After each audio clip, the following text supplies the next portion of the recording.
Hi everyone. DUSOL के 8 और 6 semester के रिजल्ट्स आ गए हैं। कुछ कोर्सेज के पेंडिंग है 6 सेमेस्टर के, और अभी सेकेंड एंड फोर्थ सेमेस्टर का रिजल्ट नहीं आया है। इस वीडियो में मैं बात करूंगा इन फ्यूचर जिनके भी रिजल्ट्स आने वाले हैं या करंटली जिनके रिजल्ट्स आ चुके हैं और रिजल्ट्स में कुछ गड़बड़ियां हैं, उन गड़बड़ियों का क्या सोल्यूशन है, आज इस वीडियो में हम बात करेंगे।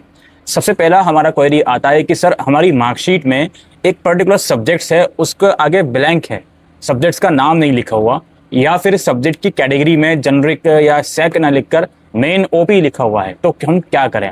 ऐसी सिचुएशन में आपको कुछ नहीं करना है, ये परेशानियां अपने आप रिजॉल्व होंगी, इसमें आपका कोई लेना देना नहीं है।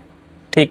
दूसरा इशू ये है कि मार्कशीट में हमारा इनरोलमेंट नंबर नहीं लिखा हुआ, NA लिखा हुआ है, उसके आगे मदर नेम या फादर नेम के आगे NA लिखा हुआ है।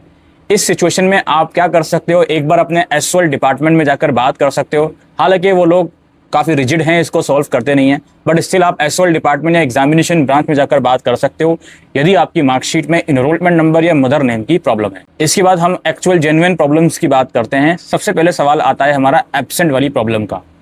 अगर आपने किसी सब्जेक्ट का एग्जाम दिया है प्रॉपरली और उसमें नेट ग्रेड के सेक्शन में आपको AB लगा दिया, एब्सेंट लगा दिया नेट ग्रेड के सेक्शन में, अब चूंकि नेट ग्रेड में AB है तो नीचे ER जाहिर सी बात है आएगा। तो ऐसी सिचुएशन में एसओएल कैंपस में पहले विजिट करें, उन्हें बताएं। अगर वो कहते हैं अटेंडेंस शीट लेकर आओ, फला चीज़ें करो, तब आपको वो प्रोसेस करना पड़ेगा, लेकिन पहले आप एसओएल कैंपस में जाके बात करें। ठीक है भाई, अगर एग्जाम दिया है और एब्सेंट आया है तो। इसके बाद बारी आती है कि हमारा नेट ग्रेड में तो सब कुछ क्लियर है, लेकिन किसी कंपोनेंट में हमको फेल या एब्सेंट कर दिया गया।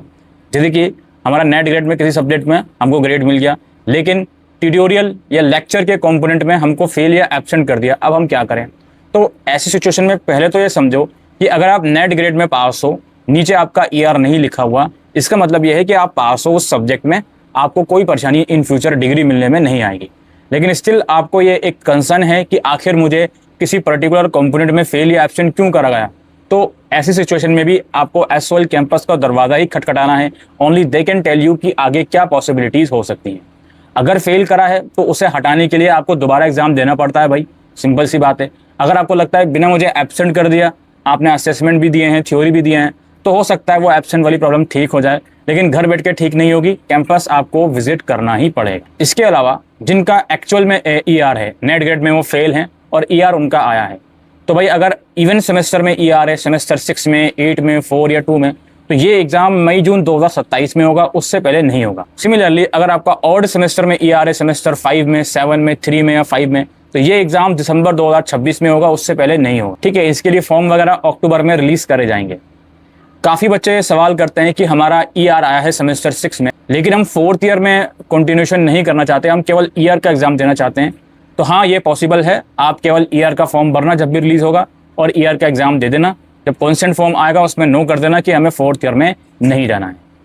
बाकी अगर आप चाहते हो कि 4th ईयर में भी जाओ और साथ साथ ER का एग्जाम भी दो, तो ये भी पॉसिबल है। बस कंडीशन ये है कि आपका 50% सब्जेक्ट्स टोटल क्लियर है, तो आप 4th ईयर में प्रमोट हो जाओगे अगर आप एडमिशन चाहते हो 4th ईयर में तो। और जो ER वाले पेपर हैं वो आपके 4th ईयर के साथ हो जाएंगे। दोस्तों, इसके अलावा काफ़ी लोगों का ये क्वेरी आ रही है कि हमारी सब में पास हैं हम, लेकिन ग्रैंड CGPA मिसिंग है मार्कशीट में, या कुछ एरर है मार्कशीट में ग्रेड्स के सेक्शन में। तो इसके संदर्भ में इतना कहेंगे, 4-5 दिन का वेट करें। अगर प्रॉब्लम ठीक हो जाती है तब तो ठीक है, अदरवाइज एक बार कैंपस जाके ज़रूर से बात करें। अगर CGPA का कोई इशू है, अगर पासिंग स्टेटस विजिबल नहीं हो रहा, डिवीज़न शो नहीं हो रही, इवन किसी सब्जेक्ट में ER नहीं है उसके बावजूद भी, तो फिर एक बार कैंपस का दरवाज़ा ज़रूर खटखटाइए। जिनको ऐसा लगता है कि हमारे कोर्सेज का रिजल्ट आ चुका है, स्टिल नो रिकॉर्ड फाउंड आ रहा है, तो डिटेल्स सही डालिए। डिटेल्स डालने के बावजूद भी आपका रिजल्ट नो रिकॉर्ड फाउंड आ रहा है, तो अगेन कैंपस जाने के अलावा कोई दूसरा या तीसरा सॉल्यूशन नहीं है।